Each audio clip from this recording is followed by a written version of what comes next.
Oui, bonjour. Voilà, moi je suis Jean-Philippe, je suis travailleur social pour une SBL active en toxicomanie. Et bien sûr, le but c'est d'aller à la rencontre des toxicomanes pour leur donner du matériel stérile et leur parler de la réduction des risques. Là, on a été interrompu dès le début. Est-ce que tu peux nous expliquer ce qui s'est passé? Ah oui, donc ben voilà, une usagère m'a fait un petit signe comme quoi elle a besoin de matériel. Donc je me suis écarté pour aller lui donner du matériel. Voilà, un stérifix exactement. C'est quoi le matériel que tu as avec toi dans ton sac à dos? Eh ben j'ai tout ce qui est courant pour en usage en toxicomanie, c'est-à-dire insuline, cuillère, de l'eau, de l'ascorbique, des cotons alcoolisés, de l'aluminium, stérifix comme j'ai dit tout à l'heure, et puis plein de petites autres choses. Sur le coup, je ne sais même plus ce que j'ai comme autre chose, mais j'en ai plein le sac. Et c'est un rituel de préparer ce sac. Comment ça se passe tes tournées en fait? Tu peux nous expliquer un peu? Mes tournées, donc en général, enfin c'est pas en général, c'est toujours pour un petit 18 heures, je suis dans la SBL et je prépare mon sac de rue avec tout le matériel que j'aurai besoin lors de ma tournée de quartier. Ok. Et ensuite tu pars. Et ensuite je pars, donc on est toujours à deux minimum, de temps en temps on est trois, et puis on part dans les lieux qu'on connaît bien sûr, à la rencontre des toxicomanes. Mais donc bien sûr c'est pas marqué sur leur front que c'est des toxicomanes, hein. Et bon, à force on les connaît, on sait qui c'est. Et ceux qui ne le sont pas, eh ben, on les dirige, on les aide bien sûr, malgré tout. Ok. Est-ce que tu peux nous expliquer un petit peu comment les personnes toxicomanes savent qui vous êtes, comment ils savent pourquoi s'adresser à vous, comment ça se passe? Eh ben, comment ils savent qui on est? Mais bien sûr c'est le bouche-oreille, parce que ils se connaissent presque tous, et même les nouveaux, ceux qui arrivent à la toxicomanie, bon ben ils arrivent en connaissant quelqu'un. Et ces quelqu'un nous connaissent et bon, on est connu un petit peu partout, hein, malgré qu'on n'a pas de logo sur nous disant que. Mais voilà quoi, c'est le bouche-oreille qui fait qu'on les rencontre. Ok. Pas d'uniforme. Non, jamais, jamais. Justement, on ne veut pas être reconnu avec un signe distinctif. Ça, c'est très important pour nous et pour eux, parce que on ne veut pas être ah ben tiens, les gens qui nous voient, si on fait partie de telle ou telle ASBL, ils savent qu'ils sont actifs en toxicomanie, qu'on est actif en toxicomanie. Et si un usager vient à notre rencontre, et bien sûr il ne veut pas être connu, il ne veut pas que ça se sache, bien souvent c'est ça.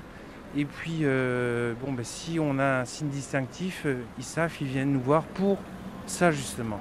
Ouais, donc bah, écoute, le quartier où on est, donc c'est le quartier le plus connu de Bruxelles, où c'est vraiment la plaque tournante de la toxicomanie, où il y a beaucoup de toxicomanes et beaucoup de ventes aussi. Mhm.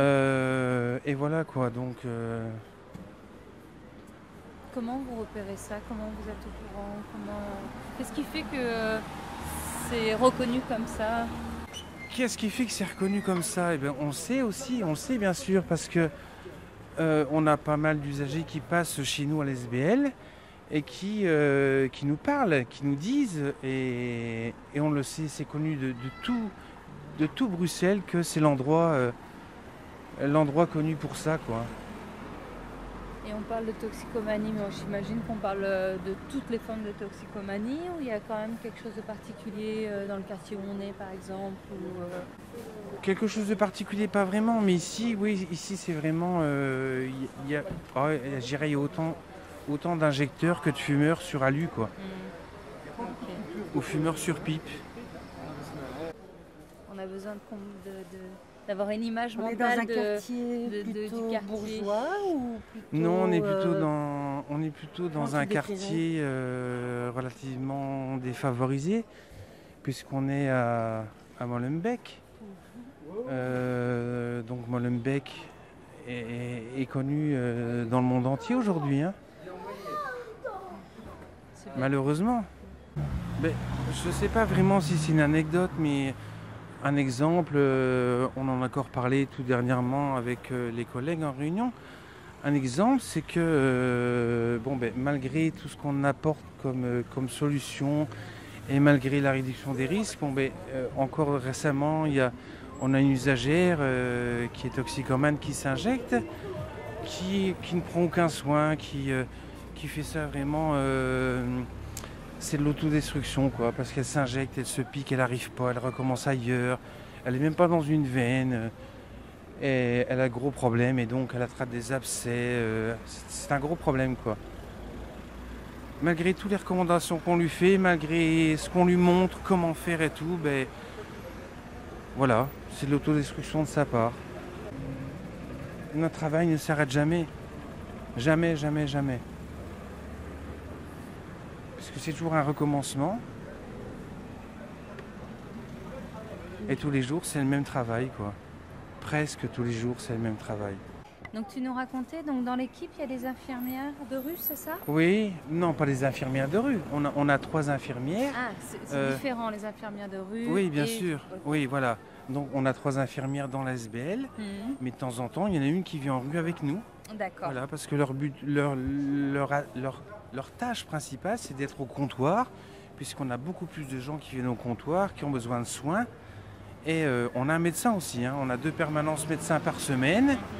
Et donc, voilà, quoi, les gens viennent voir le médecin, qui est médecin aussi dans une autre ASBL, et qui, par exemple, pour la prescription de méthadone, ne le fait pas chez nous parce que nous, on ne prescrit pas de méthadone.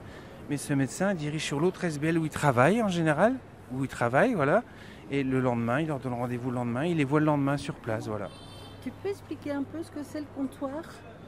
Alors le comptoir, donc c'est là où on fournit tout le matériel, c'est un endroit fixe où les gens connaissent très bien l'endroit. Et on est ouvert le soir, en soirée, puisque justement, après les petites enquêtes, il y a maintenant 11 ou 12 ans, 14 ans, 15 ans même, on sait que les pharmacies ferment à 18h, voire 19h. Donc nous, on fournit tout ce qui est tout le matériel après 18h, quoi. Voilà, 18h à 23h. Et on va passer ici. Quelle est la part du travail de rue dans ton travail total? Mon travail de rue, ça représente un tiers de mon travail, puisque je fais un tiers au comptoir d'échange, un tiers en rue et un tiers au midibus. Parce qu'on a aussi un midibus qui est aménagé en comptoir d'échange et soins infirmiers, où on va 2 fois par semaine à un endroit dans Bruxelles. On vient se poser tous les mardis, tous les jeudis. Et donc les gens commencent à nous connaître, puisque ça fait maintenant, ça fera 2 ans ou 3 ans en octobre, je ne me rappelle plus, je suis désolé, qu'on est en place, quoi, avec ce midibus équipé. Pourquoi le travail de rue amène quelque chose dans votre métier en fait? Pourquoi vous le faites et qu'est-ce que ça amène de plus? Qu'est-ce que ça suscite? Le travail de rue, c'est entre autres, donc pour nous, pour notre part, c'est rencontrer des toxicomanes bien sûr, mais c'est aussi rencontrer des gens sans abri.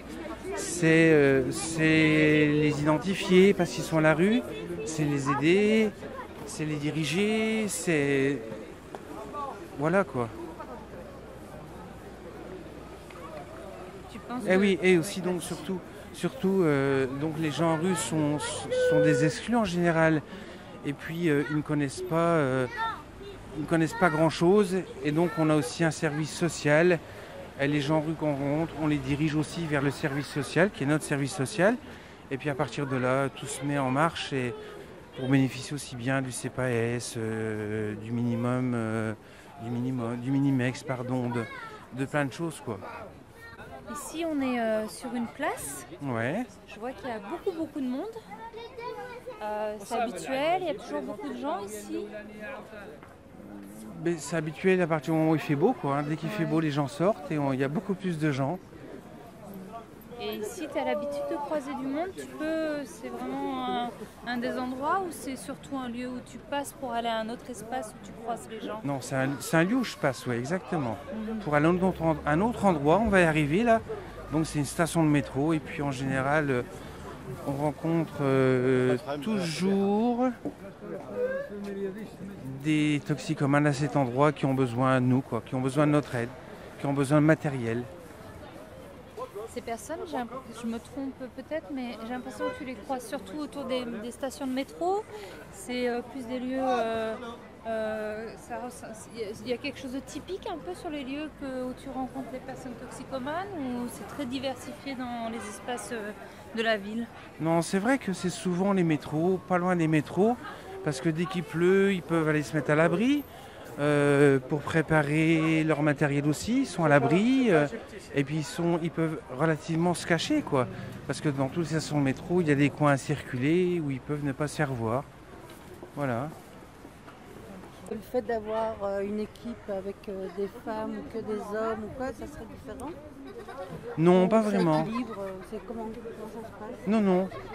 C'est vrai qu'on a des filles, des femmes chez nous, quoi, hein, mais il n'y a pas de différence que ce soit deux hommes, une femme, deux femmes, un homme. En rue, c'est toujours la même chose, quoi. Il n'y a pas de problème de contact avec les usagers. Il y a des fois, c'est peut-être plus facile quand on a une infirmière avec nous, parce que c'est souvent qu'ils ont des demandes, quoi. Dès qu'on dit qu'on a une infirmière, tout de suite, ils ont besoin de soins. Mais c'est vrai, ils ont un vrai besoin de soins. Mais de toute façon, quand on n'a pas d'infirmière en rue, on les dirige chez nous, quoi. On les dirige dans notre SBL parce qu'on a un comptoir, on a une infirmerie. On a toujours une travailleuse infirmière qui est là pour faire des soins. Ça serait différent si ce serait un infirmier? Non, non, pas du tout. D'accord. Pas du tout. Mais ça passe mieux qu'une fille quand même. Ah oui. Oui, bien sûr. Et ils se livrent plus, elles arrivent plus facilement à obtenir des choses. Voilà, ils se livrent beaucoup plus facilement. Et vous faites attention à avoir un binôme, si possible, travailleur social et infirmière? Oui, bien sûr. C'est quand même une chose que vous essayez de faire. Bien sûr, oui. Faites attention. Oui. Justement pour ces raisons-là, parce qu'ils aiment bien avoir Oui. il y a des demandes de soins. C'est ça, hein. Oui. Le contact est plus facile quand on a une fille dans l'équipe, une femme dans l'équipe. Ok. Voilà. Tu peux nous dire où est-ce qu'on se trouve ici? Ben là, on est à une entrée de station de métro, donc la station de métro Comte de Flandre. Et donc en général, on a toujours 2 voire 3 usagers qui sont dans le fin fond de cette station, un peu cachés. On vient régulièrement à leur rencontre quand on vient ici sur place. On descend donc dans la station? Ça va. Est-ce que tu penses que, par exemple, comme tu dis, vous avez le comptoir, le clip, est-ce que pour toi, ça ferait une différence entre ne pas aller en rue et rester tout le temps au comptoir à faire votre travail?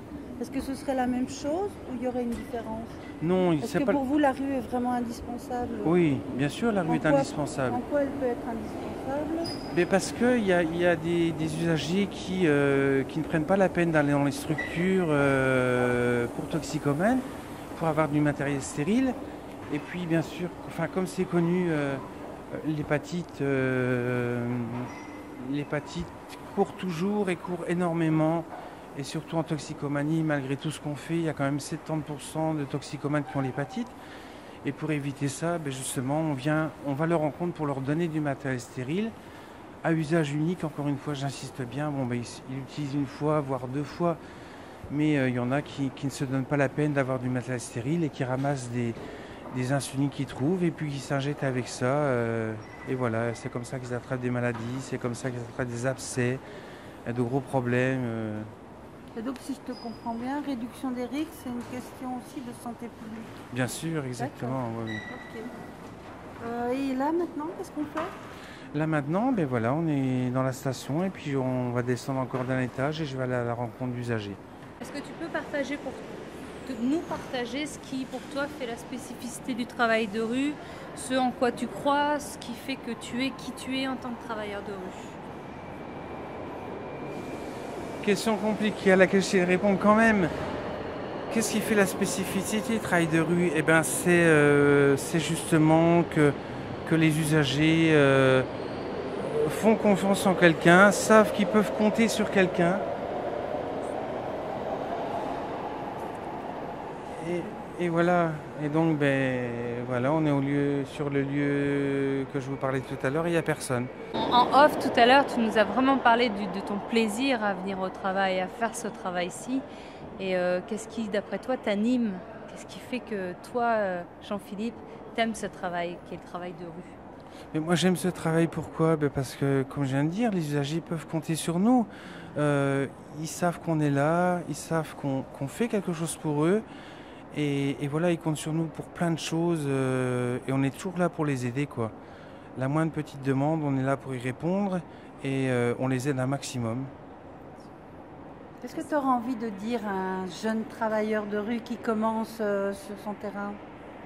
Faire confiance aux plus anciens, les écouter, savoir comment on travaille. Ça, c'est très important, je crois. Parce que, oui, voilà.